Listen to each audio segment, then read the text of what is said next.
upon the occasion with the prayer.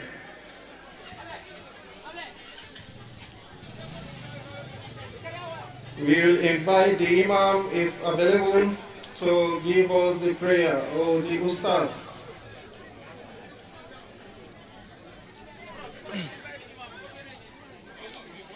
No, after National Assembly, they will go out.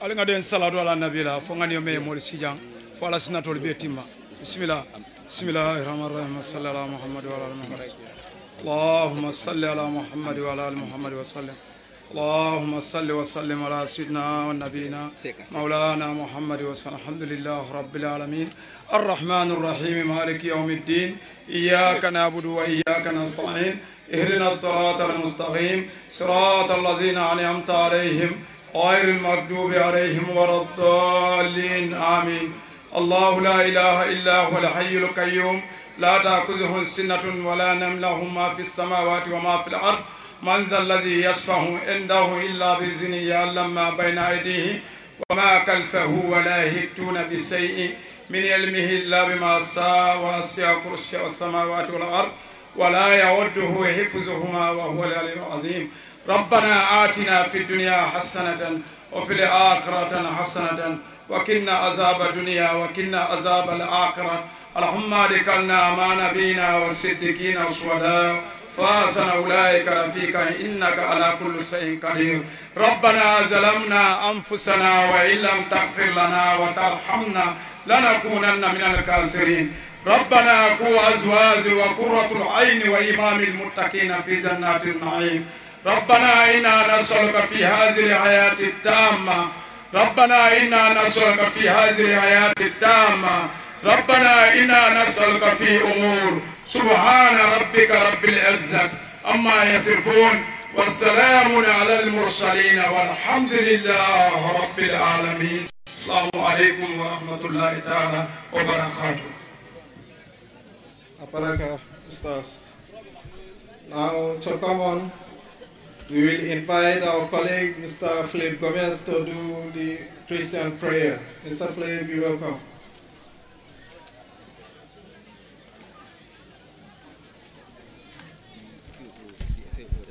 Almighty Heavenly Father God, we thank you for a day like this. We thank you for this moment. We thank you for all those who are gathered here today. We pray, God, that as we gather here today, you will be with us, you will guide us, you will protect us, and this purpose of this meeting will be fulfilled in the name of Jesus. Heavenly Father, Lord, we pray that as we sit here, Lord, we are coming from families, and we pray, God, that as we disperse at the end of the day, we will go back and meet our families in peace. We thank you, Father, Lord, and we pray, Lord, as we gather today, you will guide us, you will direct us, Lord. Thank you, Father, thank you, King of Glory. In Jesus' mighty name we pray. Amen. Amen. Thank you so much, Mr. Philip. Now we will lead the Scout Band to lead us in the national anthem. We will ask everybody to pay the stand-off in joining the National Assembly. Scout Band, lead us.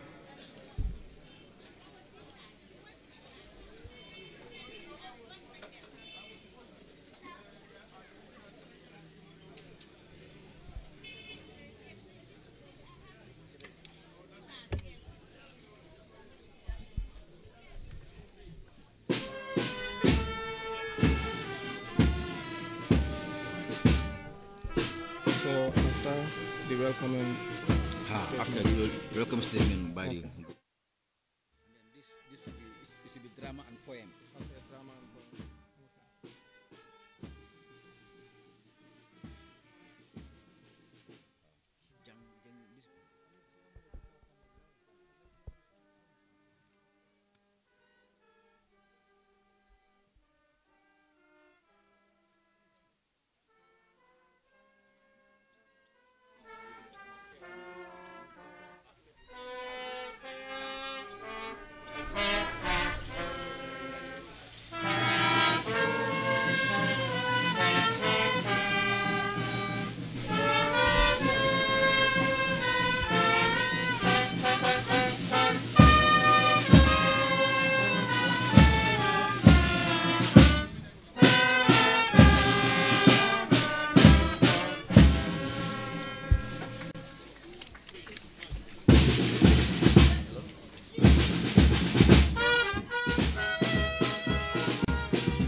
Thank you, Scott Bond. Thank you, Scott Bond.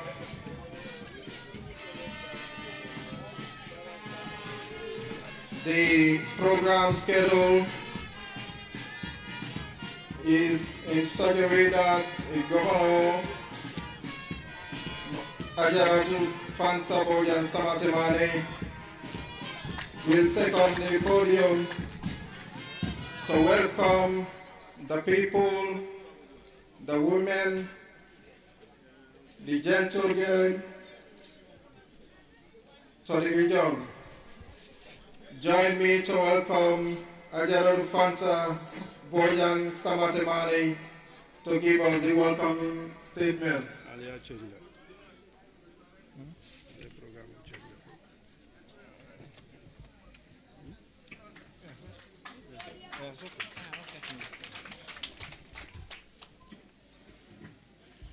Thank you very much, MC of this program. The FAO country representative, or the individual representing her today, the Honorable Minister of Agriculture,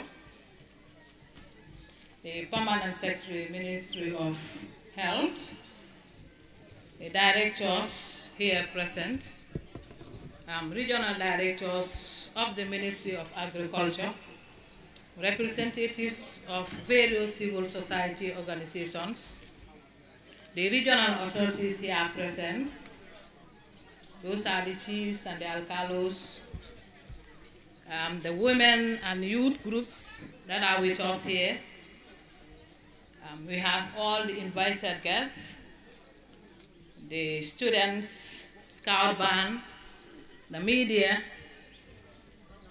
and all other protocols duly and respectfully observed. Let me also welcome the CEO of Masakonko Area Council. He's here with us, with the chairman of the same council. Good afternoon. Or is it 12 or not yet? Good afternoon to you all. Your Excellency, Honorable Minister, the representatives from the World Food Program, Wanja and Madam Jai, welcome to LRR. I feel grateful and deeply honored to stand before this noble gathering as the governor of the region to deliver your welcoming statement on the celebration of the World Food Day, an annual event that is celebrated globally. Your Excellencies here present, the women CAFOs that are with us here, they are key in this celebration. Very, very important indeed. However, it should be noted that this year's World Food Day is remarkable for two reasons. One, it is being celebrated under the theme, our actions are our future, and a zero hunger world by 2030, and this is possible. And the other point is, this year it is celebrated in Lower River region, the most remarkable region in the whole country. Your Excellencies here present, multiple directors with us here, permanent secretaries. It could be recalled that on the 16th of October 1945, countries acted in Quebec, Canada, to create the World Food Agricultural Organization of the United Nations, FAO, and went further to enhance man's perpetual struggle against hunger and malnutrition. This initiative to establish the FAO provided a mechanism through which member countries could deal with compounded problems that are major concerns to countries and their people around the whole world. Honorable Minister here present, the objective of the World Food Day celebration is to trigger and encourage attention to agricultural food production, as well as to stimulate national, bilateral, multilateral, and non-governmental efforts to this direction. It also is geared towards encouraging technical cooperation among developing countries. It also raises public awareness on the problems of hunger in the world, and Gambia is no exception. It also promotes the transfer of technologies to the developing world to align their actions and activities to the 21st century demand in addressing food and nutrition insecurity in the world. Honorable Minister, representatives from the UN system, permanent secretaries here present, multiple directors with us, authorities, local authorities, women CAFOs. According to the new UN report, world hunger is on the rise, driven by conflicts and climate change. In September 2017, approximately 815 million, that is 11% of the global population, are now hungry. This is an alarm to everybody sitting here. And millions of children at risk of malnutrition, with 155 million children aged under 5 stunted. What does stunted mean? Too short for their age. And while 52 million suffer from wasting, that is weight too low for their age. Honorable Minister, I'm supposed to give a welcoming statement, but I feel it is very important to share these ideas with each and everyone here. Hence, this day is a concern to everybody. If we are hungry, there is nothing that is going to work. We have to fight for hunger. This is very key in any developing country. Now, the government of the Gambia attaches great significance to food and nutrition security.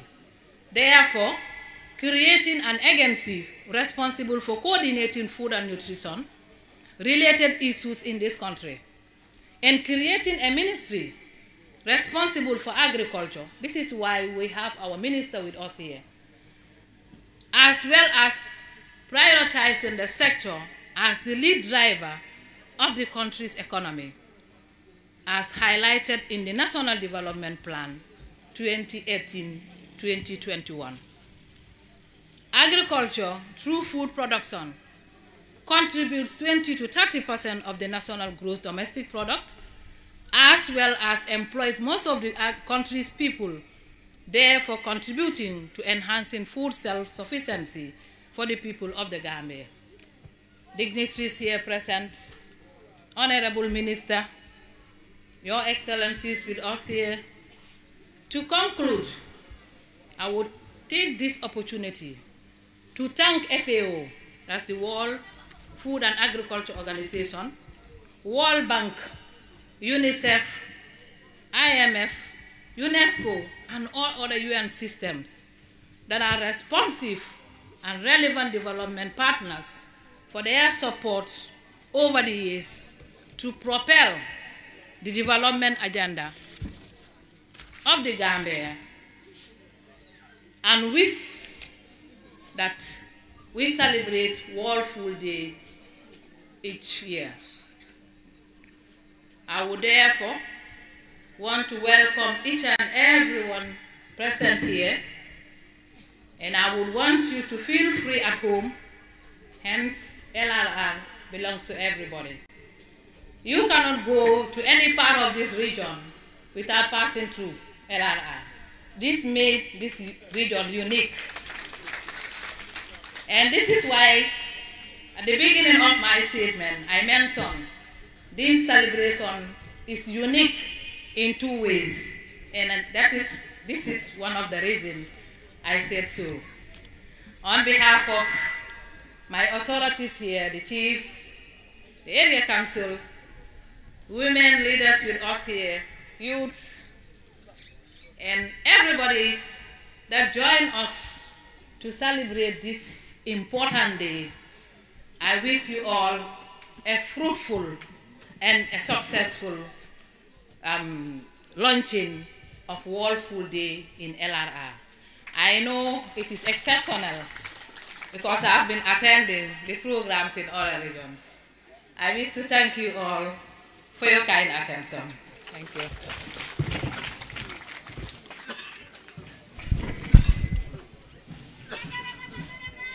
Thank you, Governor. Word well presented. I have no doubt the people that you have invited to your region has fully consumed your statements, and there is no doubt that this is the reality when it comes to agriculture and zero hunger world by 2030. This is possible. Now, on the program schedule, we will now invite the drama group who have a little drama and a poem on the theme Zero Hunger. The drama group, you are invited to showcase to the people and the world at large the message that you have. You're welcome, the drama.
Every September karo November ita da mai ba wulula butu ilo bala fa bala ilo musul yum faro gere ko inda walole kana de ne da kongo kumbole la korda ama na ke fedi fo sunku di wora wala wol mel bu do ngor lalle neki jo batal bare ngoro sabe mo hasidi point ngakati na bulo dangu ko ga yenye ma gere alam fam yo ndel mi ya ila alam fam bare sa fa kay kongo mi amandra ndama ga ngambia bangu kan fana ndamande niaji siara elala notbak anin juara bebe samado be kabalo nyina ye tallo e mo samado be kabalo won ha bay mahasidi basidi kadi na fulo an niaji e ko awandere gambe do ni dunya ton kon nano bele be ni kongo ay dunya ton kon nano bele be wala food aid foundation ko about 795 millions bebe kongo be nsa ko nya ona manga na namla gambe ni era hasi ya mudema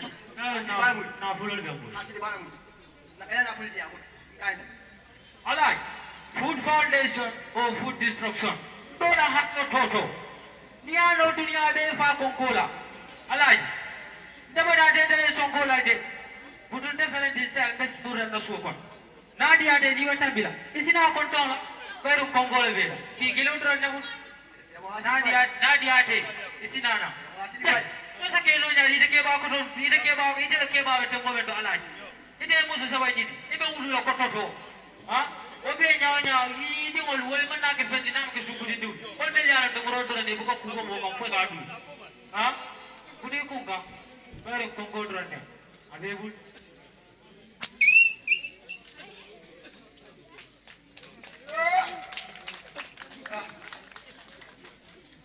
adi amo siar sama bukana ndulmi yan gol ndulmi ne timbal ka balu ni sama ke yalla man sama na tolo balu nyaadi le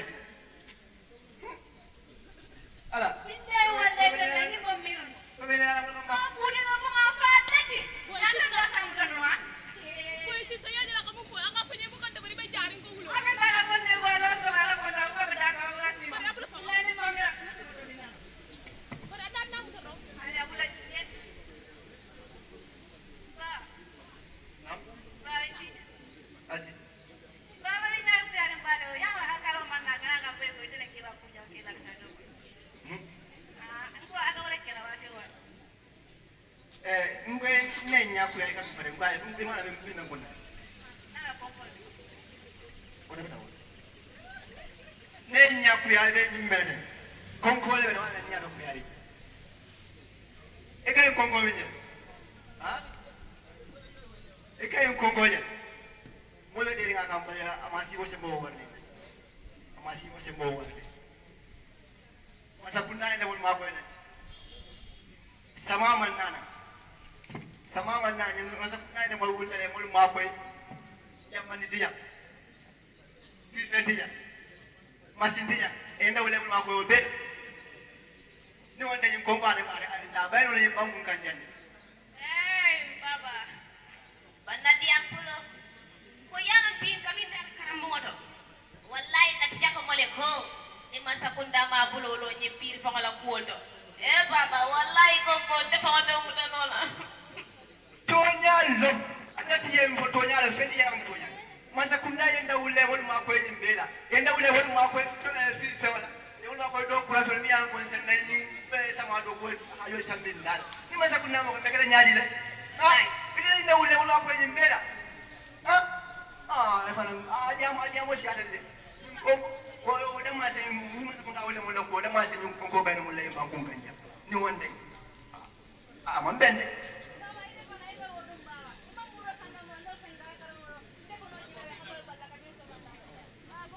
ni baba la post kende baba la post ha ani di fa ne do la balo be sama do wol baba ko lam de la jadi baba bare panan ko ge yo de gongoli bandare de gongoli yo ya la saya ali al bebe ko ali al bebe al da bu ko ali al bi mo ba do ran kana mo dal bada ko di ha ani de ni ala so do mo be ala ke da baba ko ke mo la ja ali al mo adan ala ba ma ko ni na nje je mo la ta wala menaje inshallah baba ko ke de ko ni ala so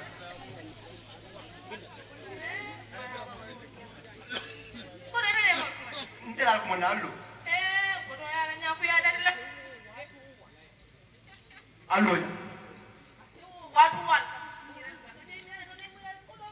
namiro kairo kairade ifane loje allo madu ko asiela moy na kende ndemal ko do goli ko nya alem no kelo je be fawa kar balaji awa ken baba o kene bani mba wafila al se la mo nante la ko le diamo ale da ko ko no ali ne ku na ne wa ma ko ba du ko ke ore ke no se la mo ngo keno ba wa fi la ngana sukuna hayo tam min dala ngana say ko ko ba no nyame tinul fe dina school fi amanju ila mo on kilinne dinol la fede ko na kamal aman so ko wado man sonare ko na ko ha an nyanda tira mo be sol oro keno wa fe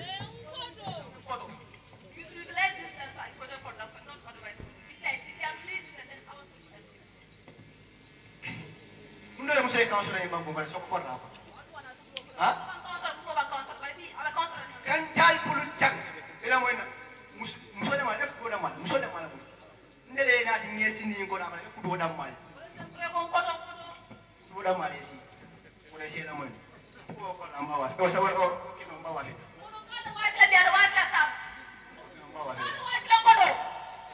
so sai e ka se na ko ha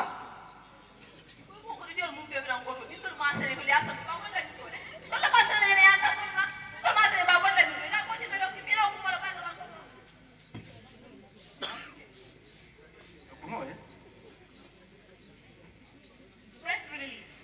The Gambia government, aware of the social barriers that data the acquisition and the use of land by women, hereby established a land commission. The commission shall be mandated to look into the cases of land with a view of creating gender equality in the acquisition and distribution of land. The government, too, being aware of the universal call to end hunger by 2030, hereby pledge to give support to farmers, most especially women. This is as a result of our stand belief that women are an important component in the fight against hunger. Release end.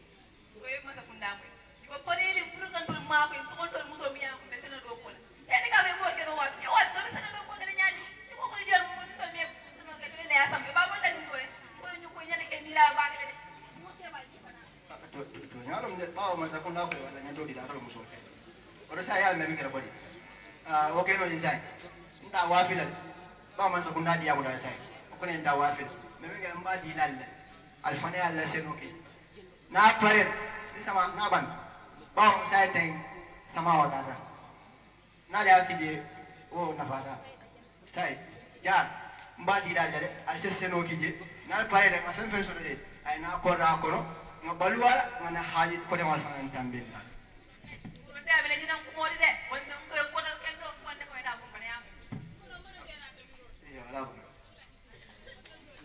Thank you. In fight against hunger in 2030, the government support is indeed necessary. This is gender differences should not be tolerated in the fight against hunger. Therefore, women and men are all equal in the fight against hunger. If gender differences is brought, then hunger cannot be drive away by 2030. With this, we the drama group of Soma Open Senior Secondary School, thank you for your kind attention.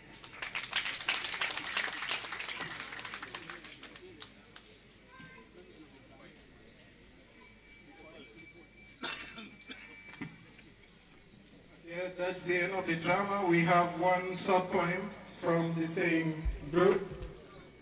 You're welcome.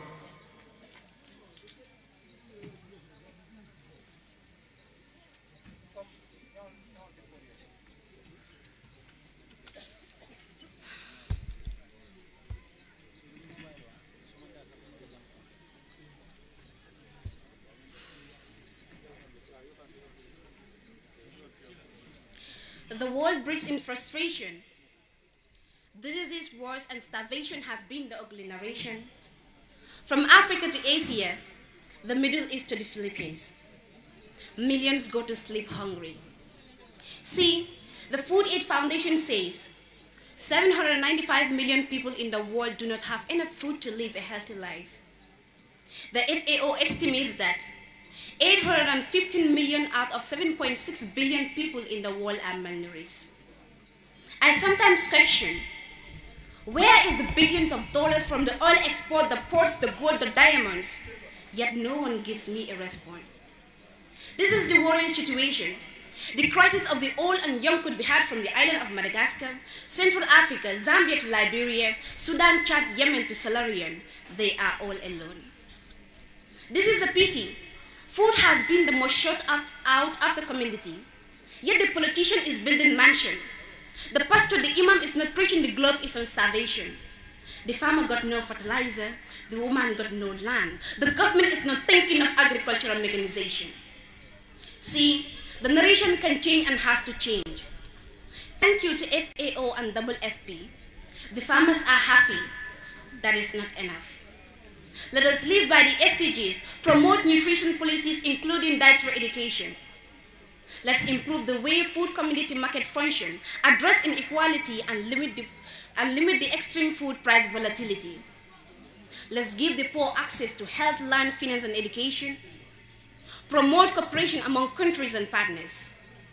Let's shift to consumption and production approaches that promote biodiversity.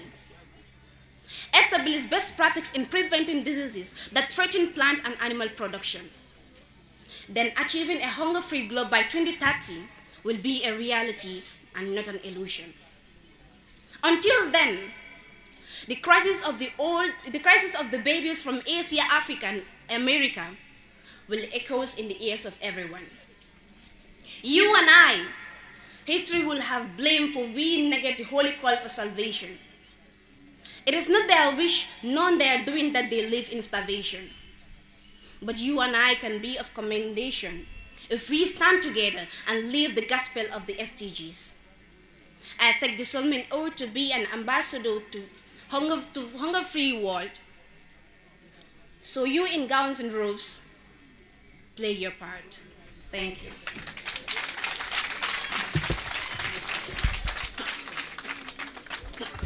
Soma Drama on Poem Group, please join me again, once again, to give them a round of applause, please.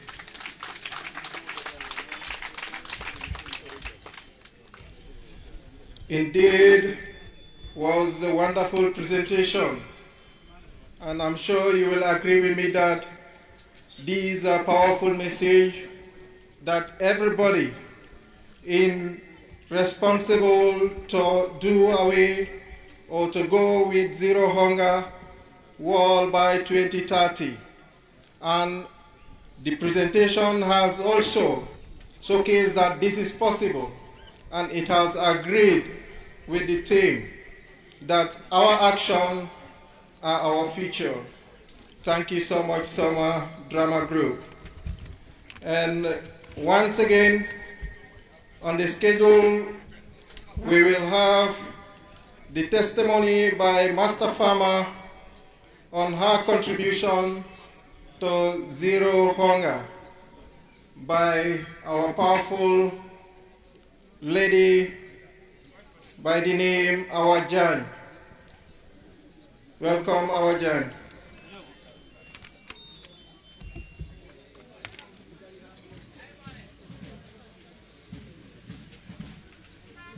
Assalamu alaikum suma mbokki jigéen yi man Awa Diagne la CRR South champion farmer in CRR South maa ngi nuyu suma mbokki jigéen yi maa ngi beral nuyu suma mbokki jigéen yi maa ngi nuyu jigéen ñi ñetti yoon door cee teg suma càmmeñ yi ak suma baay jërë ngeen jëf jigéen yi ñu ci tool yi jigéen yi ñu ci waañ bi jigéen ñi ñu ci garden bi jigéen bi ñu wax yore xale yi ci school bi jërëjëf jigéen ñi tey bis bi bisu jigéen ñi la tey ne jigéen ñi ñëpp kontaan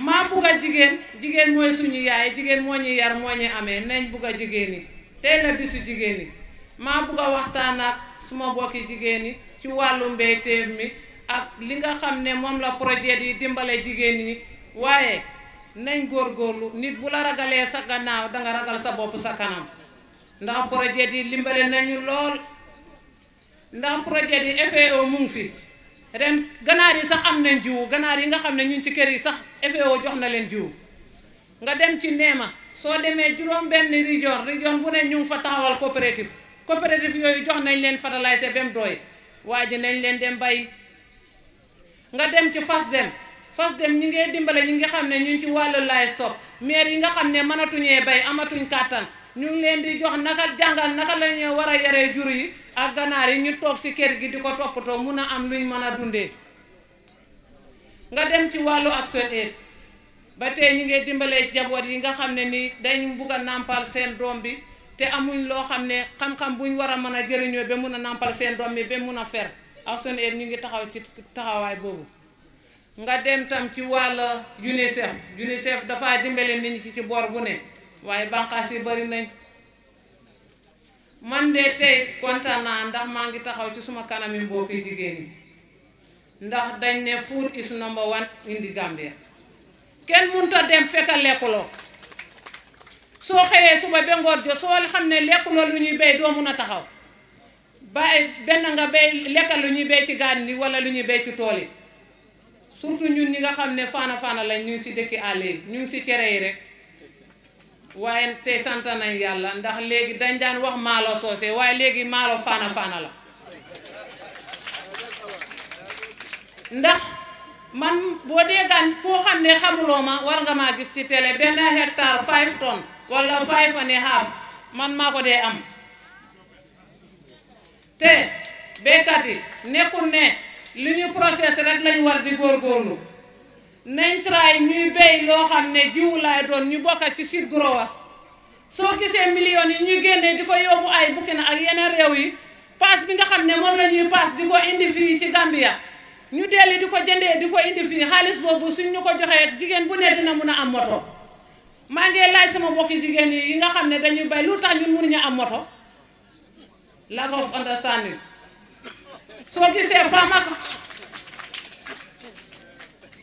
gisee ñu ne femme du mun a xama we are not able to read and write te mbay dafa laaj record keeping depuis keroog bi nga starté clear sa fiil bi danga war a xam loo fa war a fay même yow sax soo demee ci tool bi soo fa naanee ataaya war ngaa record na tey lekka naa nangam si suma tool bi at the end of the season nga mun a xam ñaata nga xabes ak ñaata nga mun a am ci nga mun a xam sa income ak sa losses ñu ne climate change farmers dañ war a change ndax lu tax ñu war a change ndax am nañ early variety agriculture defu ñu dara indil nañu variety bu nekk man soo demee suma table baana man xabes naa ba pare xabes naa gerte am naa xabes naa dugub xabes naa mboqa ñebe mu fa lan moo des waa ji nañ back to the land everybody back to the land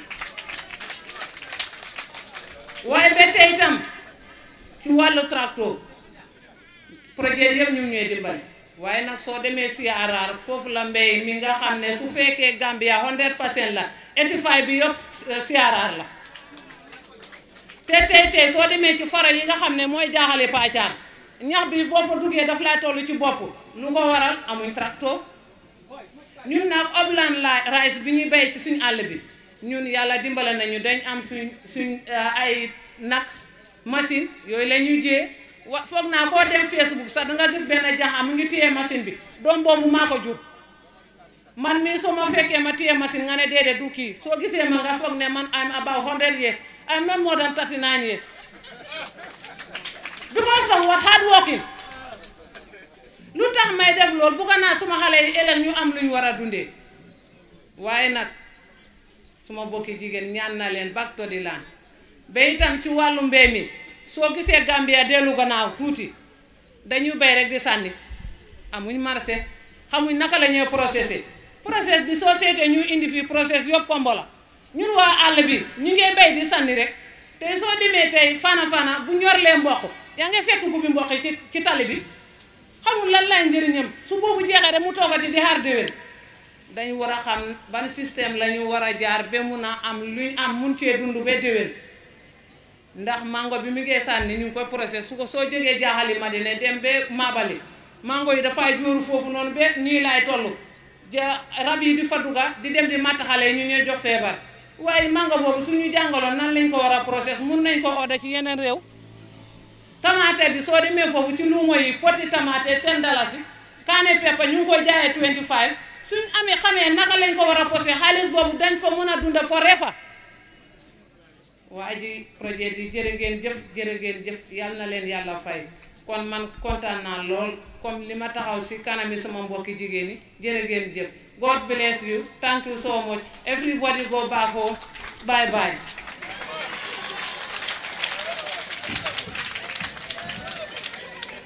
Thank you. As the saying, women are power, and these are the testimony that we are seeing. The women are doing tremendously good, and they are doing very well, and this is what is reflected in what we call go back to the land and feed ourselves. Thank you, Awa. The program guide is giving us the statement by World Food Program representative and the country director, Wanja Kauria, to give us the statement. You're welcome, Ma.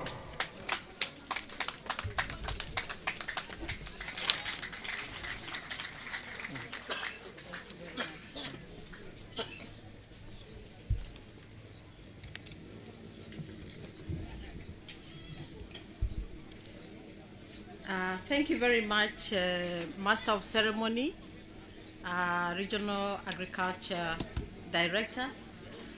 I'm really deeply honored to be here. Honorable Minister of Agriculture, Mr. Lamin Diba, honorable members of National Assembly, I don't know if they are here with us today, but I believe they are represented. PS Ministry of Agriculture, Mrs. Ada Gay, together with the PS Minister of Health, Mr. Dauda Sise. Our hosts, Governor of LRR, Madam Fanta Bojang Samatamane. Yes, I know she's very, very inspiring. I'm also very inspired by her. Other senior government officials, district chiefs, Alcalo and Imans, excellencies who are here with us, representatives of the NGO and private sector, our gallant farmers, school children and teachers, my UN colleagues, the media fraternity, may all protocols be duly observed. I have been very, very honored to have come here today to really be part of Soma. I have been very, very inspired, and I'm happy I'm coming after the testimonies and the plays that have just taken place, and the poems from our young girls and boys. And I'm really, really impressed. And I know it is really because of the strong, strong leadership of our Lady Governor. Please let's give her another round of applause. Thank you so much.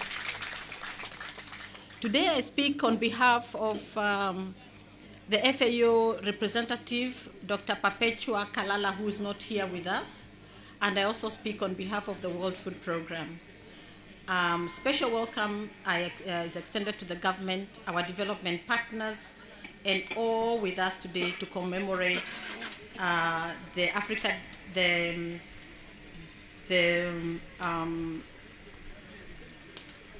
Day of Food. What do we call it again? The World Food Day with us here today. This is a really show of commitment to be here to celebrate really and demonstrate that we really are working towards a zero hunger in the Gambia by 2030. It gives me great pleasure to join you here on this day and on the theme that we are celebrating, which is our actions are our future.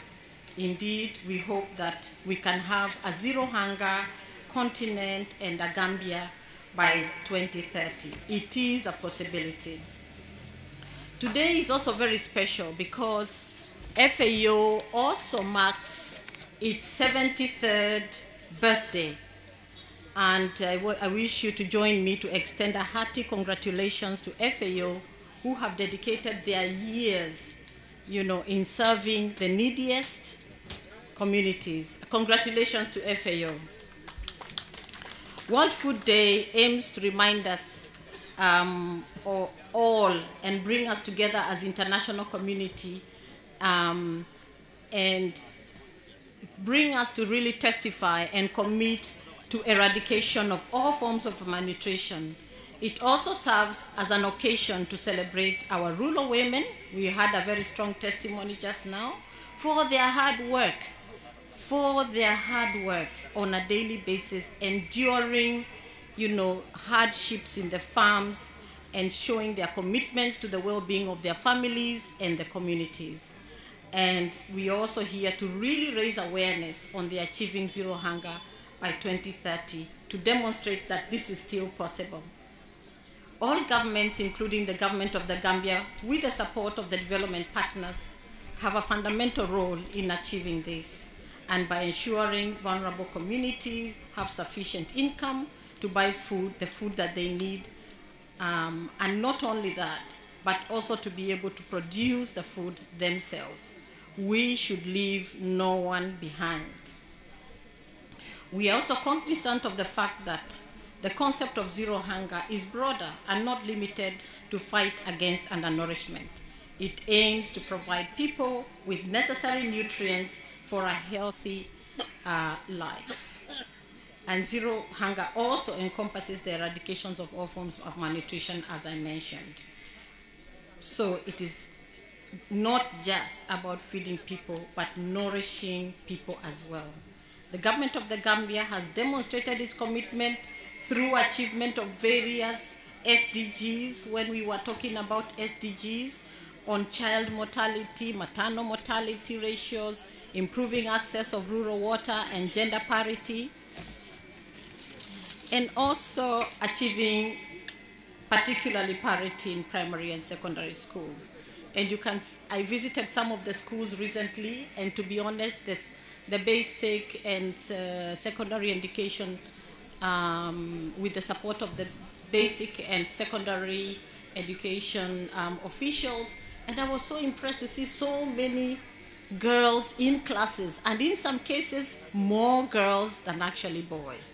Of course, that is not what we want parity, but it is encouraging to see such a strong representation of women in the schools. Additionally, over the past years, the government developed frameworks such as the Gambia National Agriculture Investment Plan, and supports various other policies on food and nutrition security, and just gearing towards the transformation of agriculture sector.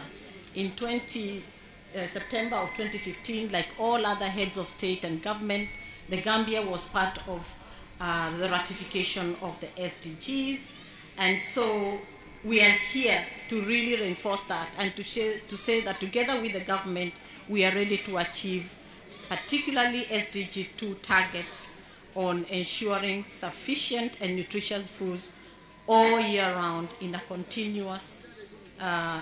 continuation of this commitment.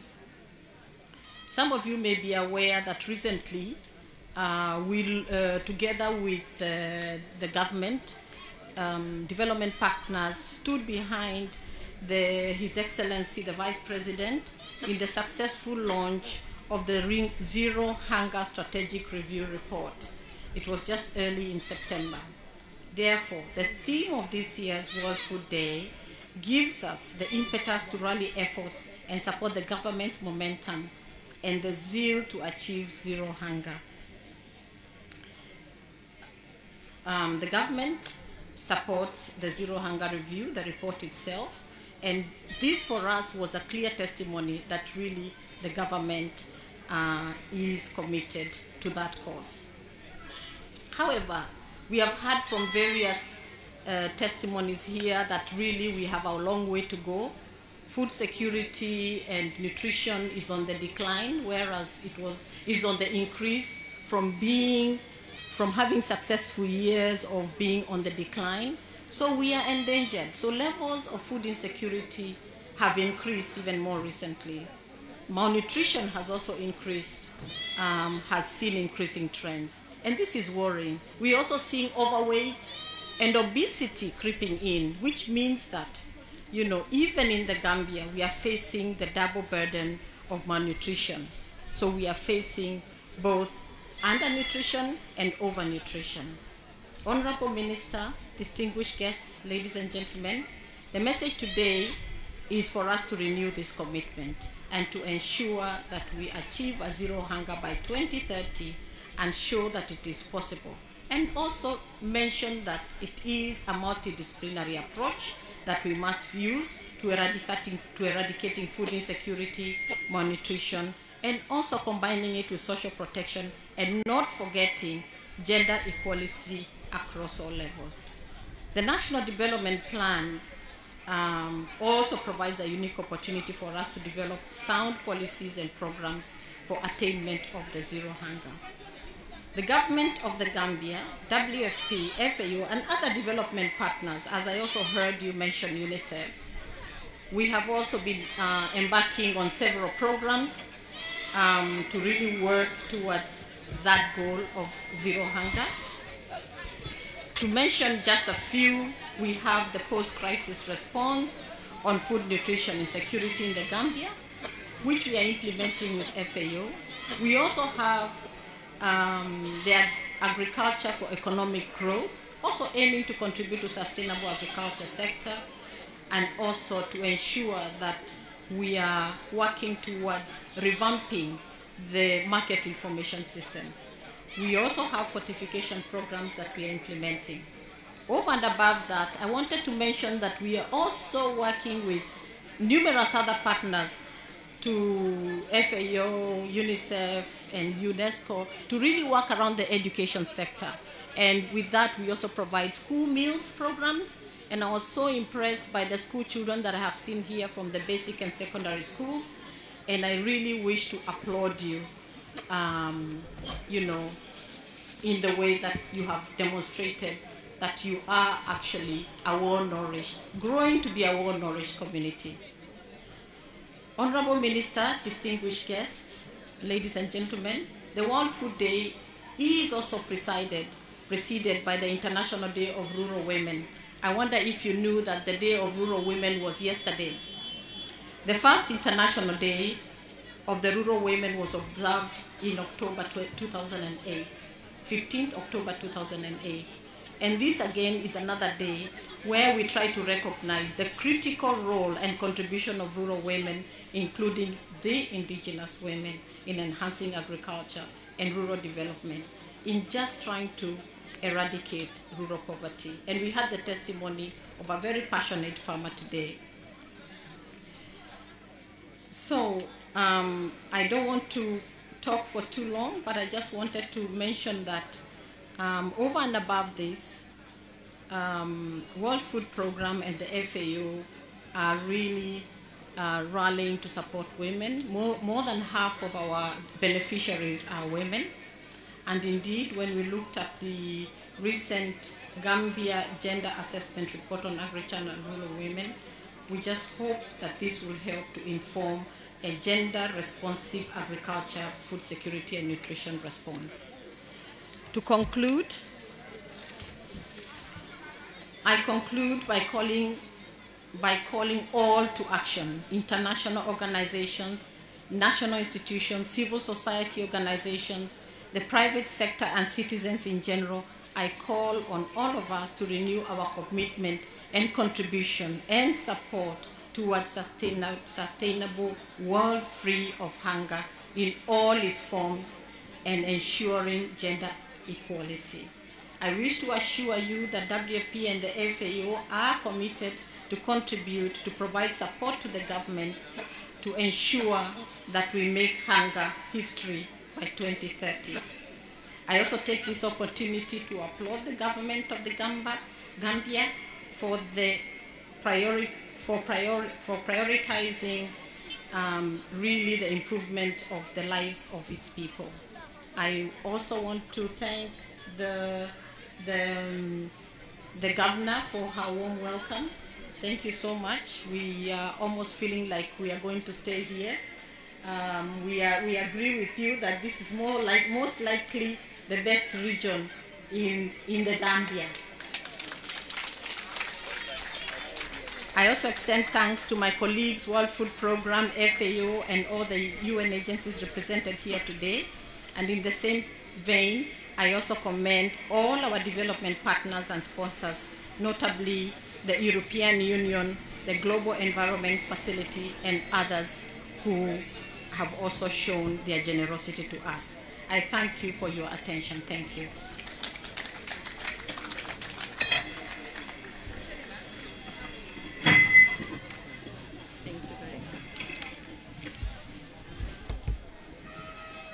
Just manage it. Thank you so much, Madam Wanja Warrior, the representative and country director, WFP, for the wonderful presentation and of course the message that all of us are waiting to hear. We thank you. And I'm sure you will agree with me that LRR hosting the commemoration of World Food Day and International Day for Rural Women. From the onset, women are of course leading us in all aspects, and they have already dominated the show, and these are showcase the women power in the region. This is through our able leadership from our own governor, Ajaratu Fanta Bojang Samatemane. Ma, we thank you for this wonderful distribution and gender empowerment. On the schedule, we welcome the representative by FAO, Hadi Lamenjai, to give us the statement on behalf of FAO country representation.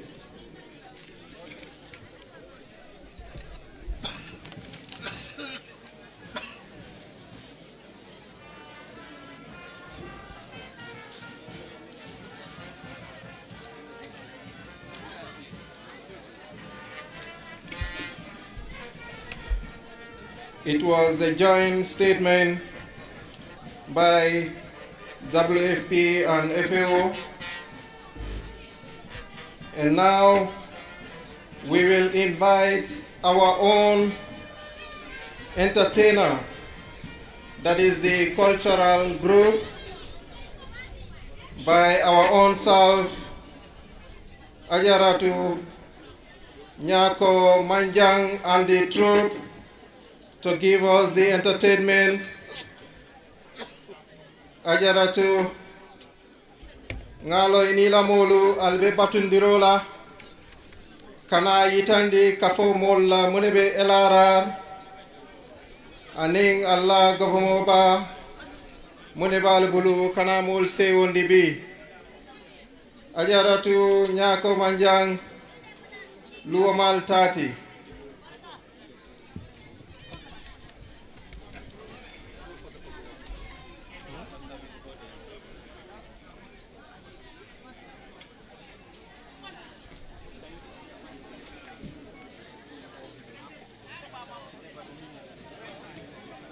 Alo.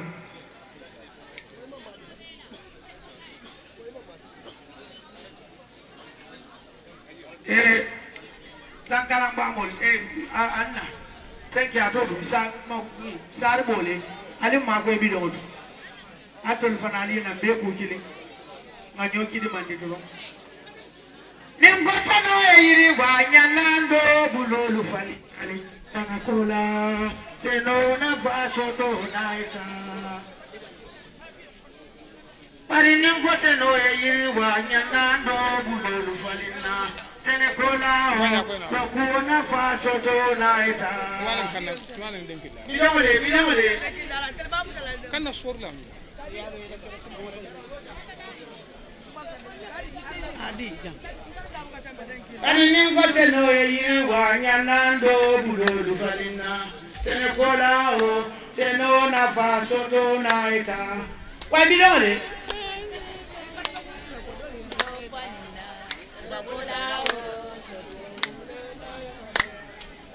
Onanin gote no yiri wanyanando bulodu falina. Senekola o no kuna faso to na ita. Yiri wanyanando bulodu falina. Senekola Nanin gote no yiri wanyanando bulodu falina. Senekola seno na faso tunaita. Nanin gote no yiri wanyanando bulodu falina. Senekola seno na faso tunaita. Niaja ngai ngjote kambia kolu alinga karaba ke banko musolu ngabula na nyato kolu ma ngai wake yemma koy sene fengulu to men kena do ku jorangulu ti non to mol yebe no say mol te wonola kadu mol man jata kende ala soto nyama non to molu ibe do ko kele symbol la ti yawo fara kono bar say ngabe tembo men do jorangulu fo yemma koy wolto wala kena sene jorangulu ti isaje sama fele sakoni na sama mol fayle amanke mola ku do mu ala bangala ki dil bari ningo tano yiri wanya nando kulol falina senekola no yiri wanyanando bulodu falina senekola banko musoli sakonna LRR dukarali nganyo makoy nakadi nol to foto ngolo mutane nala de ko nimba fra do sa fatebe ya ila bar mobe nala sino an kadi nol mutabawo farol tinyata nganyati lin kadi nol la an ngabe nyomba ko do musoli la wala besirin de en fi fa ngol dorne besirin jante ningosa no yiri wanyanando bulodu falina senekola boja ngaja fanda boja sama temane mbe ala ko mambe ko ma banko musol be ko ma eladi musol be ko ma aliyam ma ko sene jora ngoto fonne sadina mano men ka so jara kunun tiloto mo bu kamane boto sang kaniya je ni sai kamane boto sang sama ko le ka da sawlatinna anen go sene yiri wa nando bulodu falina senekola senona faso tonada ay bari ni go sene yiri wa nando bulodu falina senekola sona faso tonada bari ni go sene yiri wa nando bulodu falina senekola senona faso tonada alina katoke ni ngata faro mamano bawo nyina mano te jarale mano te jara mandula ko to lombar mano te jara ko no ko man keno wato men na giya nyal nala sai ogos falintale nun to ka fo ogos la wala musangi karo bar sai september ka je ogos sai ka september no to ka ni ogos fatale september es dio kana bari ni ko sa yo yiri wa na ndo bari falina senekola senona faso tonada ni ko sa yo yiri wa na ndo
barakala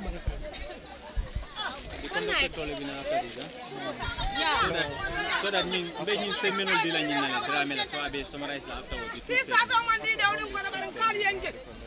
aliyan hawji ndi ko jangale ko ma na ko mo bar ma balu aliyan hawji ndi la fidela julo la bari wa ko fela man soto mari ke dawdi ka fo fana be jam dawdi ka fo be jam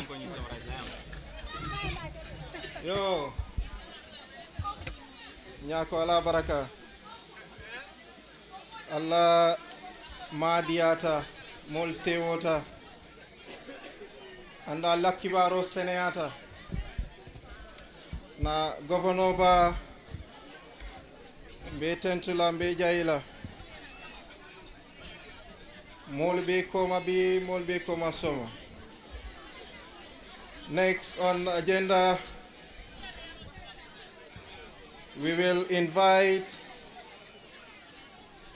vote of thanks by a farmer called Ami Seka no botaje na minister ba wole bina diamula nsina nata kata fengolu jibe melian si jambi obe kola nga cultural group fla soto fanan melbina makela nsina kontongo fanan bondi ture kundan kolye nsa domo janinka janja Ami Seka bengo muitel tati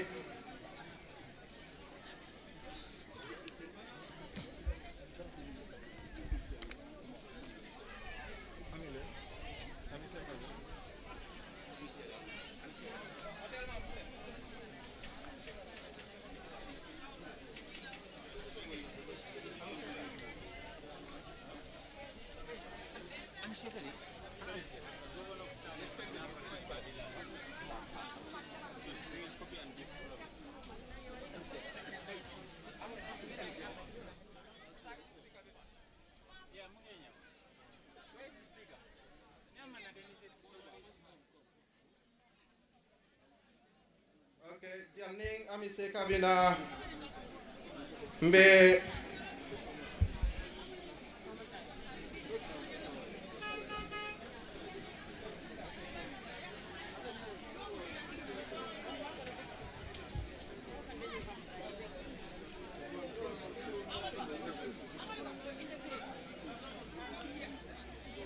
Ami Seka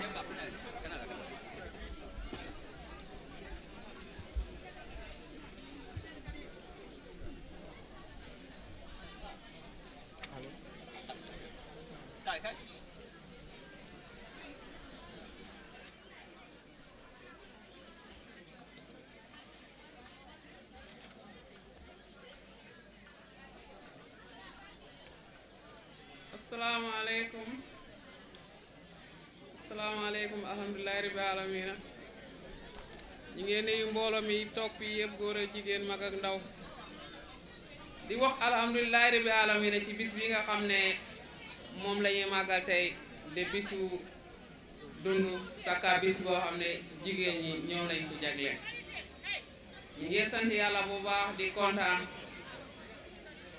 yi li nga xamne mom lañ nekk di def ni ndax gis nañ ci suñ bopp ndax li nga xam ne loolu la ñoo liggéey ci réew mi ñu wone ko yokk góorgóorlu nguur gi dimbale ñu ak NGO yi loolu nekk na kontaante bu rëy te it nekk na yokkute ndax kenn koo xam ne sawaru la woon di nga sawar ku gis sa morom naka lay góorgóorlu it da nga góorgóorlu kon maa ngi ñaax sama mbokki jigéen ñi liñ fi gis tey liñ fi gis ren déwén nañ gis lu ko ëpp bu dajeeg dogali yàlla képp koo xam ne wér nga foo mënta toll na nga góorgóorlu donte yow kenn ay liggéey wala association mooy liggéey nañ jàppalante kenn ku ne rek li nga man nga def li nga tolloot suñ ko defee rek da nga gis ne xiif dana fi jógee ñàkk itam dana fi jógee ndax nguur gi ñi ngi def li ñu man soo xoolee FAO lan la def ren ci réew mi surtout jigéen ñi ci wàllu jiwu wàllu engrais soo xoolee si ñi nga xam ne ñooy yar ganaar nga dem fas deb ñi yar xar fas deb neema Action Aid ñëpp kenn ku nekk mu ngi jàppale waaye li ñuy jàppale jigéen ñi ci gën a bëri kon jigéen ñi ne leen ñu góorgóorlu nguur gi xàmmee nañ ñu gis nañ suñ góorgóorlu bi kon nañ ko yokk ñun ñëpp ñu góorgóorlu doolee liggéey te li ñuy liggéey buñ ko yàq ndax comme ni ko Hawa Diagne waxee rek daanaka Hawa Diagne dafa jeexal wax ji baykat moom amul lu dul mbay waaye su mbay jotee nañ dem mbay te nekkul ne bay ci suuf si rek mooy mbay yar ganaar yaa ngi fi yar xar yaa ngi fi soppali gi mu ngi fi soppali gi nag la ñoo gën a ñaan ñun jigéen ñi nga xam ne ñoo di process dañ néew ci biir réew mi trop dañoo ñaan ñun jigéen ñëpp ñu jàngal ñu mën a process li nga xam ne loolu la ñoo bay ndax ñu mën koo téye ci suñu loxo yi ba mu yàgg ci suñu loxo bari na loo xam ne ñu ngi koy bay suñ ko bayee rek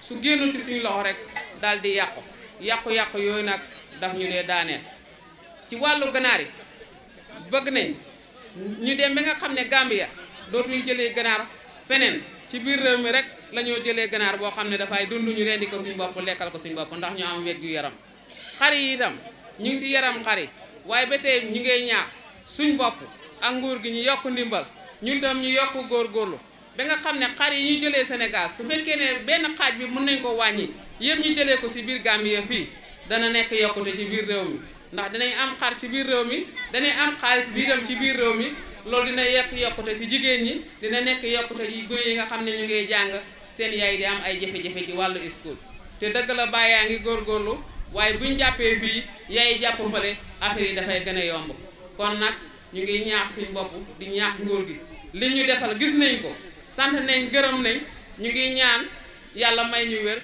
di ñaan nguur gi réew mi yépp yàlla yokk fi jàmm yokk fi xewal yokk fi naataango kontaan nañ torop jërëgéen jëf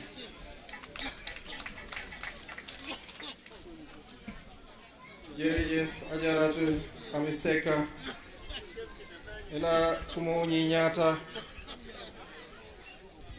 en nga kalamuta ko Sénégal be mu kankilinati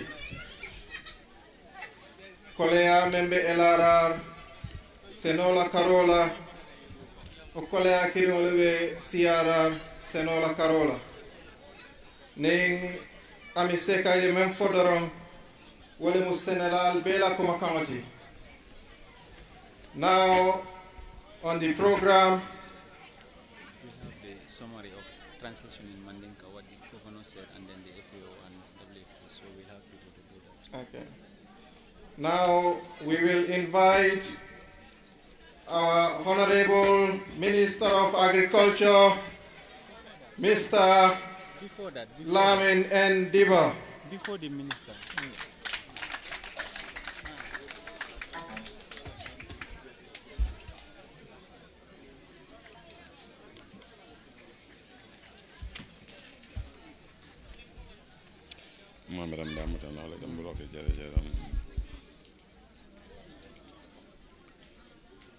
Let me start with the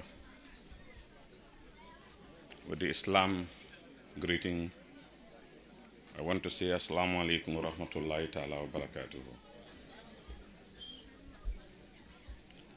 Honorable Governor, Lower River Region, I wish to congratulate you for promoting your religion above all other regions in the Gambia. I'm sure you are doing this only to defend the Kiang sector, particularly Kiang West. District Chief is Honorable Mr. Yaya Jajusi and all other chiefs, Imam of Soma, Al-Kalolu here present, Permanent Secretary, Ministry of Agriculture, Permanent Secretary, Ministry of Health, FAO representative, World Food Program representative, National Organizing Committee members, local organizing committee members, print and electronic media present here, distinguished farmers, school children, thank you for the entertainment. Cultural groups, thank you for entertaining us. Scout Band, thank you for leading us through the national anthem. All other protocols respectfully and duly observed. Good afternoon, ladies and gentlemen. On behalf of the Ministry of Agriculture, and indeed on my own behalf, I am privileged and proud to be associated with this commemoration, and I reaffirm my continued collaboration and express pride in this very important organization, FAO, for its lead role to defeat hunger, serving both the developed and the developing countries. FAO celebrates World Food Day each year on the 16th of October to commemorate the founding of the organization in 1945. That's about 70 years ago.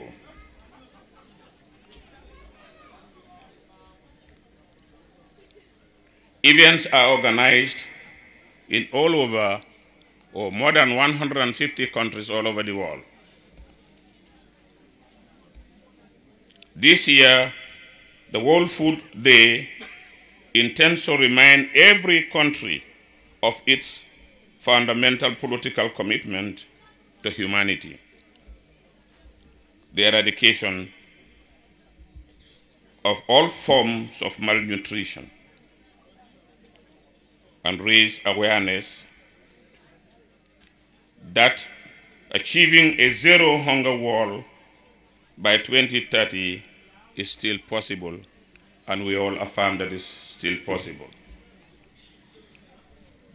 However, we are aware of the huge challenge that face our countries in our drive to end hunger, as malnutrition continues to be a major public health problem, with the most vulnerable groups being women and children, the majority of whom live in the rural areas.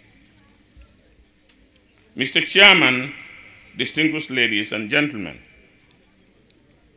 the theme for this year, World Food Day, is our action are our future. A zero hunger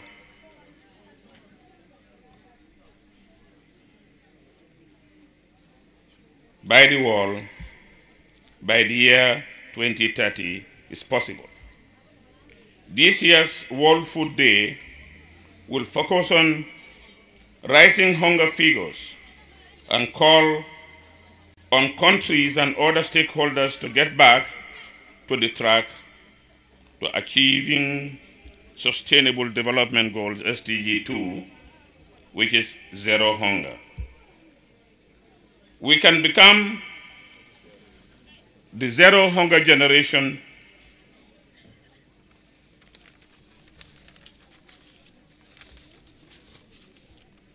the first generation to eliminate hunger from the planet if we join forces across nations, continents, sectors, professions, and act on the evidence. Mr. Chairman, ladies and gentlemen, the government of the Gambia, through my ministry, and our development partners have a clear roadmap towards the attainment of zero hunger targets. This is enshrined in the recently concluded National Development Plan that calls for a modern, sustainable and market-oriented agriculture, and livestock for increased food and nutrition security, income and employment generation, poverty reduction, and economic transformation.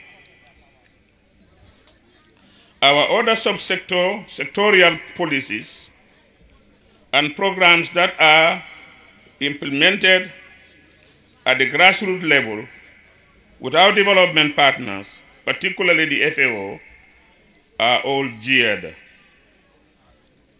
towards the attainment of a homegrown, self-reliant food and nutrition security. These projects, activities implemented in the regions are all taking the value chain approach to ensure the inclusion of all the important sectors in the realization of a zero hunger status by 2013. Mr. Chairperson, I wish to take this opportunity at this juncture to send greetings on behalf of the Ministry of Agriculture and the government of His Excellency Adam Barrow and the people of the Gambia to the United Nations Food and Agricultural Organization, its officers and members under the leadership of the Director General, Jose Graziano da Silva. I will also at this juncture wish everyone a successful and enjoyable World Food Day celebration. Thank you. Badingolu, mbe mobe tentula mbe mobe jayila menu nata jang. Kabwala governor la, kata sefo la, kata na permanent secretary la, kata FAO ning World Food Program la, alfa le menu bejang, alkalolu, alfa bejang, ngalbe kontong, bi lungala, bi lomu agricultural lungalati, because bilem lungoti, sangita woro la komanto, kafo lota, mil lota nyen nakaje ko, domoro la kumaya nyanta kontine, ka timma dunia kono, anun dunia senelalu, nyanta makoy rosot la minsatina, adama dingol la balunya domoroto, asisono ya, andu nata nye mol kafo soto, minu mu yuen la nye kafo bundaluti, minu nata ke agriculture makoy lata ani kay sembentuya, senelal la mafon la, ke bulodu mansa kundala doko koto, minsatina mansa kundala doko si sono ya. Kumote jamfala, alla diamu lale menu nata jang, kabiri minye drama ke kumolu menu fonge mwele, ila kumolu futata nye damento nga jel fanal lonne, ila ta menu fola nga lonne nga mwele, ila nga niyambul minuti, o munna nga niyoleti, ano mbal danke nandegin nako, nye mansa kunda kuto mimna maralobe, ya tondi astaghfirullah, mimbe Adam Barrow koto, nye mansa kunda kuto ba jalele ko, molu lafta memomerende na nye mbankun kang, abe sotolale akana chali bala kasiti ya ende kijole bo ya mbaitan la fananko nyi agriculture la nyi mbundalo men ye tolu fo jang ini senelal be kacalale albal la kafolu lolale mbal sembentu yandila alla kafolu tamandi nyato isaji alla soto agriculture bundala asi sonoya na sono yata oto banko lafta minna wo be keno la le pour molu be men domala e famlu dammalu si o doku no nyim bankun kan anu na domorote bola bantala nde tukula domoro la men yalanko e ka bonam bantale mbela flañi tan la ko nyim be ma la benwolati anu kumol minno be fota jang yenju sola musolu diamuta bari diamuta kankilin don la wala musuru akamoti wala nan conference diamun si jabin si tentu nsalbe tentu madnin ka kamala kaytan dal lako be min nata jambe nata ngani kilin nela wala mu kaje ko nyem banko ya fandani no o sikeno nyaadile musolo ta janga e kumo min fo mfanan na kumolu nan ka tarawolu kan ka be nim president be diamo la wala mu nyenti ko na seno bunda nga fanundi nga yiriwandi nga na sene doku fengul fanan siyandi nkana toku doku kilin mbe min kela wala mu nyenti ko ferol be laare ne pour kala yiriwandi alla cooperative nyolu ali bambela ali yelondi al fengol ye maralla sene jorangolu wafi nyala ali bamba nyim fanan nako alla ni skarambulu be doku lale ando be doku la deylo men kama wala mu nyenti ko ibe kala karandula lati mbe jorawul kala jele fondin jewleta seno bundal karang ibe lafla menu doku kala ye londo soto mix famine sen difference ke dulado damantu yalanko agir kocho la kibaro mimbita senelalia jele be kala akundati andum be lafla nyim fanan nako mix famine sen nyolu nim pareta nga min hame ni ala ya kenye ibe senelalu mako nolale ka kodolu ke seno bundala atre mamurna ministry of agriculture kan ka fo ko lafta nyinal ko be taka nyamen ay jusula sile ko be taka nyamen ay nyabo sile andu na doku lala min be jang min mun na regional director de Gambia Karobela inila doku lalu mba fulale al nimbara ala baraka senelale min fo jang na la katonte nu ite futano la je na la katonte nu ita keno la wata al nimbara mbal tentula wala bak musolu mbe alla dankene anyen nako seno bundala yirwa sayin adikital fanan kan ne bake bare agriculture la kumaya moto jindi nola kabirim president fango lota ako agriculture mu nyim banko ko suroti ala economy ko suromu agriculture lati woto nyim banko kan do ko bunnata nyim banko kan mi yalon ka kumata katambi agriculture ni mol ko jati kendea e ka domorole ke e jato e kendea andu momo somanda tilibulo uraro e kambe mo merendin domo akabo agriculture bala fo afifen nembang fo abeyan nembang fo anyelembang fa suselembang fa batanselembang afemo ferending abe domol nal sita la bolo kunto al kalayate fenju mala beje mimambo agriculture ka tan tulo mi ngal katabiro kala agriculture woto agriculture la kumaya moteo jindinola andu moteo talanola woto nin senelalu be fanjela ye fanje ko to le kumaya tan toluti ntol mindu buka senoke because to la sene famulu anin senela ko tan la sene famulu ntol be ka balu wala ntol ni tol famulu musol la bunda be yiri wala nga famulu jalarin tabulo kan musoy kuma kilim fa jang o fana menna ferol konole nin ka liye fi famulu doku mbe silolu doku kan aliyenne min satinal sifta no marsol barate denna wala lumbe sila alaw fi fenglu nale me keno alafte kelamenti alta fola mabur dulala albe kala damen ite tinyal andu mi fani ndandla la ko agric value chain kamimfo wala mu nyintin ka fenglu mi do ko fenglu ye process isaje ila kumaya si funti nganna manolu tutu nyama nganna findolu tutu nyama nganna nyolu tutu nyama nganna sosolu koci nyama pour ñin kamala isimeno anu isiku ela betia fanansi kafu lafta ñin kibaro di la ko factory yelta Gambia pour kay tan dal la ko Gambia magnina la Gambia man sakunda fana magnina la surtout Adam Barrow la man sakunda factory sot la mi yalan ko akam mentengo doku sayen kaka loxoti njiki dañin nako minu kan menten jama doku alkana le mentengo fay lumolu to ñin kamala ko ma wafi nole al ni e bulo di ñobulu ibe lafri minna o factory lota katuka atolla atol minnu kanyim mentengo doku pour isa dada yake lohotiti ni tata supermarketo isa sanje ni tata bidikolto isa sanje ni tata marsoto isa sanje ol be kala fenneti mi yalonko al be al na fasot la jele katal tama bonola amantinya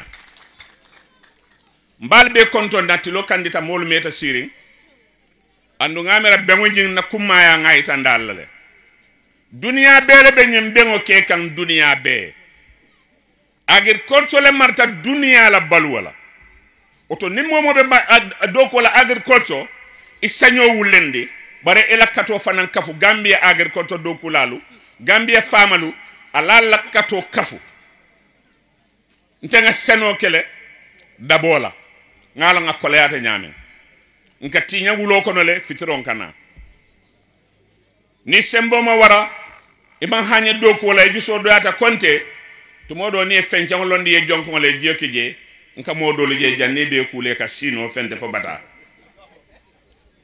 bi falol sotta folota nin solla falol sotta suwol sotta pawati lal benakan tractol nanaka soto janne pawati lal nin tractol nin sono joran kotamulu bender lawol nin fir lawol ol fanam bebe soto lale bara ni wol sotta ko sayin senobe nyamen ni wulta somanda jani 11 yemur nan suokono nkalim mire nyim fananna ni murtanan suokono mbemu ne kela jani wo somanda mbita doku wala nga juben si mune keno fanan kono min sin nafa baranka minnu fanan doku kunkol minnu doku alnye kono fanundi soto ka kewalato nka fo mole man nka kawnto ya jurumi damen ika kono walato oto alnga na doku kono fanundi isaje mbela tamen na agriculture asi sono ya nimbankol yalon ka minke nka mindo man dingo soto bankol bulu e yalon na albe men na wala nan ka soto ni yalon fanan ko al ya kafule ifanan ba kafulal oto mbele denta nyinna nkana tuku man sakunda dammala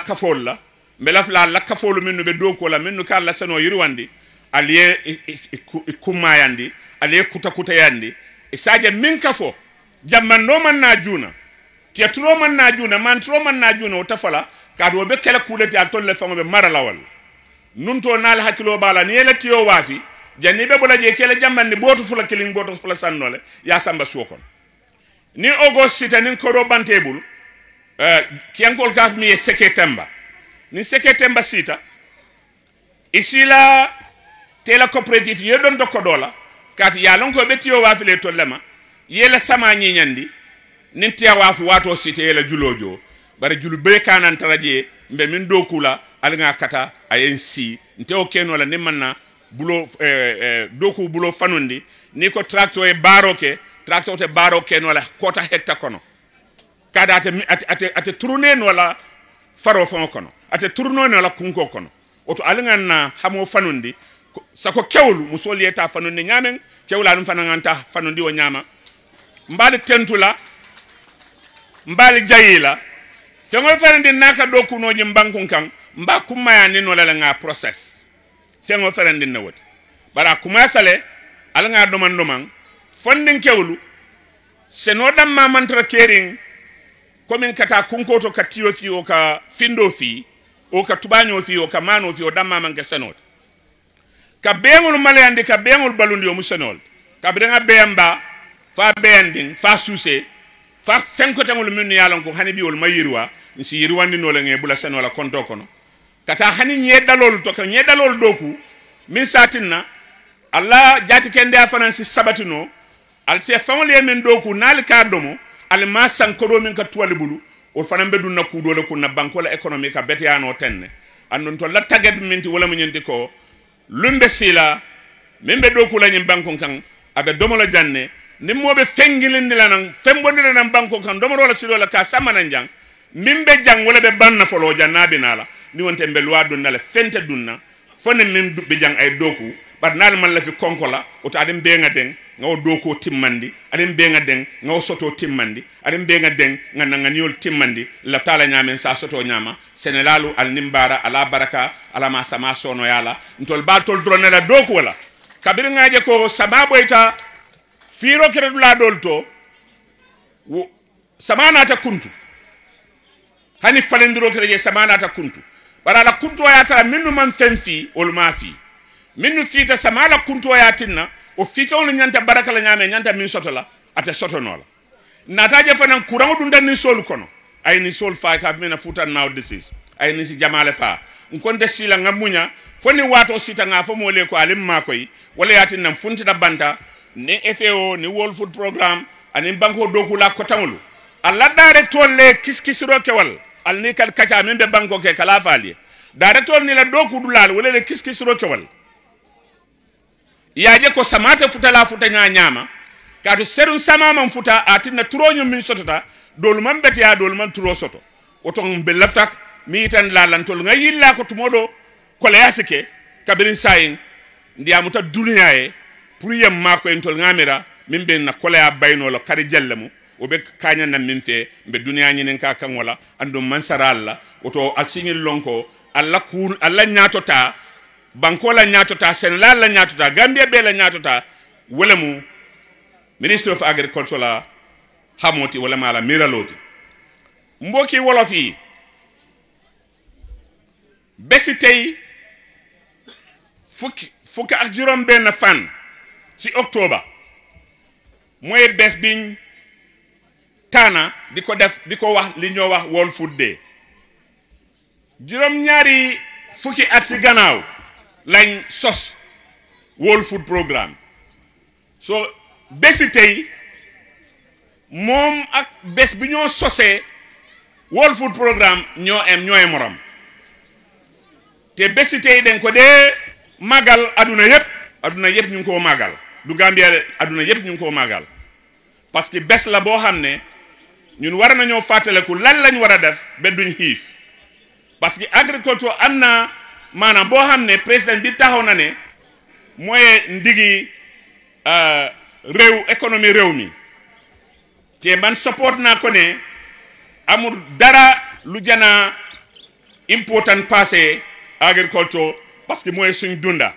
yaram bu wér si dunda bu baax lay jógee te ñu ngi xalaat lan lañ war a mun a def Gambien pour ñu mun a nekk ñoo xam ne ñu ngi dunda ñu mun a liggéey boo xam ne dinañ mun a yor seen boppa dinañ mun a yor seen dunda seen boppa bu ko defee liy jógee si gane bitim réew boobu dina tax économie bi dina dugga si suñ économie bi loolu dina dimbali ñu si suñ économique bi itam dem si kanam li ma njëkkaa wax si wooye soose xam naa ñu bari dégg nañ ko waaye bugguma daaneel suma kaddu te waxuma wolof ndig ne suma première ambition mooy dama bugga ma taxaw mun wolof ma taxaw wax te duma ci boolee anglais duma ci boolee beneen làkka looloo tax toujours ma ngay jéem pour di wax wolof pour ma mun a waxtaan ak suma mbokki wolof itam teg na beneen bés itam bu ma ñëwee fii dinaa jéem waxaa yéen si fula paa bi nang ma baalal waaye mbir mi nii la na ñëpp taka ndiga ñu liggéey ñu am liñ bugg a am jigéen ñi nguur gi orma nañ seen taxawaay si réew mi te dinañ gisee ne liggéey lu mun a yombal seen liggéey lu mun a yokka seen koom-koom si liggéey yi dinañ ko def bugguma romba fii bugga naa jërëm leen jigéen yi seen place bu am maana la téye leen ko ñun dinañ leen jox support boo leen soxla bu soobee yàlla buñ ko munee di ngeen ko am te doo leen sona mix family centers itam ñu ngi leen a jagal pour xale yi ngeen dem jànga foofu bunte agriculture boo leen bugg a def because agriculture nekkul ne mbéy gerte la o mbéyam maalo la o mbéyam dugub la agriculture animal livestock mu nga fa animal husbandry si la bokka ngeen baalal ma may boole ci angale mooy dundi jur yi si la bokka dundi ganaar yi si la bokka defaral sa boppa paxi jën yoo xam ne yow sa boppa yow yaa koy harvest si la bokka agriculture dafa yaa adduna yëpp agriculture moo jëna am maana si adduna yëpp parce que bu agriculture amul kenn du dunda adduna yëpp agriculture tax ñuy dunda soo kon ku bokka si loolu na nga gis sa boppa ne yow bokka nga si ñoo xam ne ñoo jëna am maana passé ñëpp jërëjëf ngeen baaral ma si suma penku wolof Abaraka, Honorable Minister, Kumo Senator,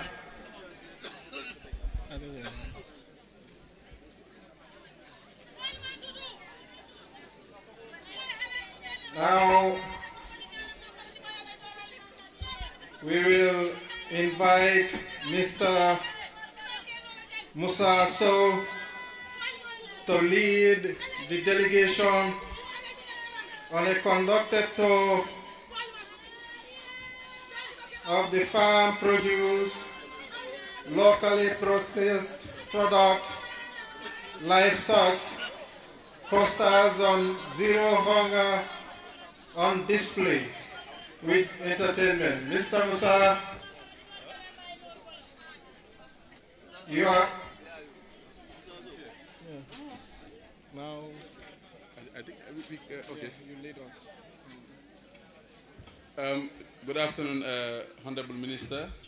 Good afternoon, the Governor. Good afternoon, the FAO representative and WFP. Good afternoon, farmers. Good afternoon, directors. Good afternoon, students, journalists. It's really, I'm really very, very pleased and happy for what I have really seen today, based on the fact that this is a day that is set aside for government development partners to reflect and basically see what is the best way forward. Because it is not fair that farmers do produce, but even after all, we still have others of over 800 million who goes to bed without food, which we believe is not quite fair. With your permission, Honorable Minister, we will ask you, with your delegation, to please join us to do a conducted tour of our farmers, our livestock farmers, our processors, crops, and cereals. And equally, we also have competitions we call school farms and garden competition. We also have school poster competition. With your permission, sir, with your delegation, WFP, FAO, regional directors, generals, the chiefs, all other protocols duly observed. So please join us in the conducted tour of our farmers with their products that are, thank you.